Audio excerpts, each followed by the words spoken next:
Hello అండి. మన గార్డెన్‌లో అయితే 2 రోజులకు ఒకసారి హార్వెస్ట్ అయితే స్టార్ట్ అయిపోతుంది. ఎంత బాగా వస్తుంది అసలు నమ్మలేనంతగా.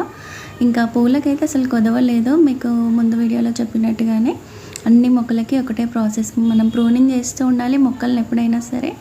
వాటికి మంచిగా ఎరువులు మీకు అందుబాటులో ఉన్నవి కిచెన్ వేస్ట్ కానీ, వర్మీ కంపోస్ట్ కానీ, లేదంటే పశువుల ఎరువు కానీ ఇట్లా ఇస్తూ ఉంటే మంచిగా పువ్వులు నిండుగా వస్తూ ఉంటాయి. ఇంకా మనకు ముఖ్యంగా పూజకి పువ్వులు కొనడమే అవసరం లేకుండా మన గార్డెన్లోంచే మనం తీసుకోగలుగుతాము. ఇంకా వంకాయలు చూసారు కదా, ఇంత మంచిగా వస్తున్నాయంటే అసలు వంకాయలు చాలా మటుకు పూత రాలిపోతుంటాయి. మన ఈ వంటింటి ఫెర్టిలైజర్స్ ఇంత బాగా పనిచేస్తున్నాయి. ఇవి కూడా ఫుల్ వీడియోస్ ఉన్నాయి. తప్పకుండా మన ఛానల్ని ఫాలో అయ్యి ఇవన్నీ కూడా చేసుకొని మీరు కూడా ఆర్గానిక్గా ఇంత మంచిగా పంటను పండించుకొని మీ ఆరోగ్యాన్ని కాపాడుకోండి. మిద్దె తోటలో అయినా మనం ఎన్ని రకాల కూరగాయలని పండించుకోవచ్చు, ఆరోగ్యంగా ఉండొచ్చు. మన ఛానల్ని ఫస్ట్ టైం చూసిన వాళ్ళైతే సబ్స్క్రైబ్ చేసుకొని చూడండి.